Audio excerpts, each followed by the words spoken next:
എന്താ V D സതീശ ഈ തെരഞ്ഞെടുപ്പ് കാലത്ത് നിങ്ങൾ പറഞ്ഞത്? പഹൽഗാമിലെ ഭീകരവാദികളോടൊപ്പമാണ് ആര്? സ്വരാജ്. പാകിസ്ഥാൻ വാദിയാണ്.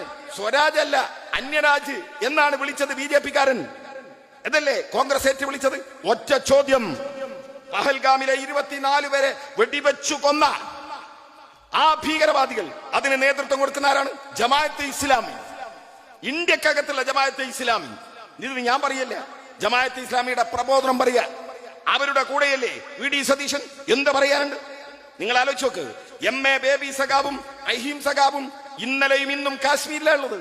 കാശ്മീരിലെ പാർട്ടി പ്രവർത്തനത്തിന് പോയതാ. അവരൊരു ചെറുപ്പക്കാരന്റെ ബാപ്പയുടെ ഉമ്മയുടെ കൂടെ ചിത്രമെടുത്തു.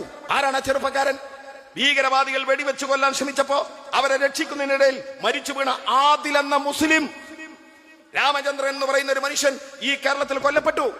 ആ രാമചന്ദ്രന്റെ മകൾ ഈ കേരളത്തിൽ വന്നിട്ട് പറഞ്ഞെന്താ? എന്റെ അച്ഛനെ നഷ്ടപ്പെട്ടു എനിക്ക് കാശ്മീരിന്റെ മണ്ണിൽ. പക്ഷേ അതേ കാശ്മീരിന്റെ മണ്ണിൽ 2 സഹോദരന്മാരെ എനിക്ക് തിരിച്ചു കിട്ടി. അവര് മുസ്ലിങ്ങളാണ്. പടച്ച തമ്പുരാൻ അവരെ കാക്കട്ടെ എന്ന് പറഞ്ഞ രാമചന്ദ്രന്റെ മണ്ണാണ് കേരളം. മനസ്സിലായി ഞങ്ങൾക്ക്?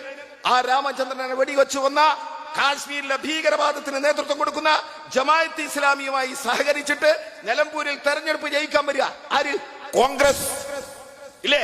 ഞാൻ പറഞ്ഞതാ, നിങ്ങൾ പറഞ്ഞല്ലോ മാറി എന്ന് ജമാഅത്തെ ഇസ്ലാമി. എവിടെയാ മാറിയത്? 2 മാസങ്ങൾക്ക് മുമ്പാണ് കരിപ്പൂർ എയർപോർട്ടിലേക്ക് സയ്യിദ് കുത്തുബിന്റെ ചിത്രം എടുത്തുകൊണ്ട്, അസനുൽ ബന്നയുടെ ചിത്രം എടുത്തുകൊണ്ട് ഈ ജമാഅത്തെ ഇസ്ലാമിക്കാരൻ ജാഥ നടത്തിയത്. ഇല്ലേ? വിശദീകരണത്തിലേക്ക് കിടക്കുന്നില്ല. ഞാൻ ചോദിക്കട്ടെ കോൺഗ്രസിനോട്, 2 തവണ ജമാഅത്തെ ഇസ്ലാമിയെ ഇന്ത്യയുടെ മണ്ണിൽ നിരോധിച്ചു. ആരാ നിരോധിച്ചത്? 2ഉം കോൺഗ്രസ്.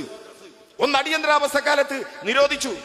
ആ അടിയന്തരാവസ്ഥ കാലത്ത് നിരോധിച്ചപ്പോ അന്നത്തെ ജമാഅത്തെ ഇസ്ലാമിയുടെ അമീർ, എന്റെ നാട്ടുകാരനാ, മരിച്ചുപോയി. വേറൊന്നും ഞാൻ പറയുന്നില്ല. അദ്ദേഹം എന്താ ചെയ്തറിയോ? അദ്ദേഹം നിരോധിക്കപ്പെട്ടപ്പോ അയാളെ പോലീസ് അറസ്റ്റ് ചെയ്ത് കൊണ്ടുപോകാ. വെള്ളക്കടലാസിൽ എഴുതി ഒപ്പിട്ട് കൊടുത്തു. നിഷേധിക്കപ്പെടുത്ത ജമാഅത്തുകാർ എന്താ പറഞ്ഞത്? ഞാൻ ഇനി ജമാഅത്തെ ഇസ്ലാമിയിൽ പ്രവർത്തിക്കില്ല, എനിക്ക് മാപ്പു തരണം. MK മുനീറിന്റെ ലേഖനം എന്റെ കയ്യിൽ, സമയത്തോണ്ട് ഞാൻ അതൊന്നും കാണിക്കുന്നില്ല. അതിൽ പറയുന്നുണ്ട് മാപ്പു തരണം.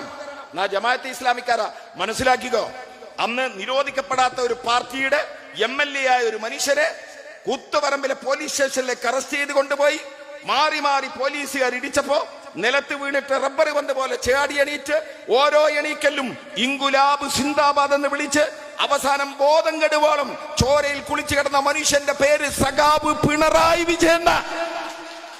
അയാളാ കേരളത്തിന്റെ മുഖ്യമന്ത്രി. ചോരയിൽ കുതിർന്ന കുപ്പായവുമായി ഈ ഇന്ത്യയുടെ കേരളത്തിന്റെ നിയമസഭയിലേക്ക് പോയി ആഭ്യന്തരമന്ത്രി കരുണാകരന്റെ മുന്നിൽ നിന്ന് ഈ ഷർട്ട് ഉയർത്തിപ്പിടിച്ച്, മിസ്റ്റർ കരുണാകരൻ, നിങ്ങൾക്ക് എന്റെ നട്ടെല്ല് ചവിട്ടിപ്പൊളിക്കാൻ കഴിയും, പക്ഷേ എന്റെ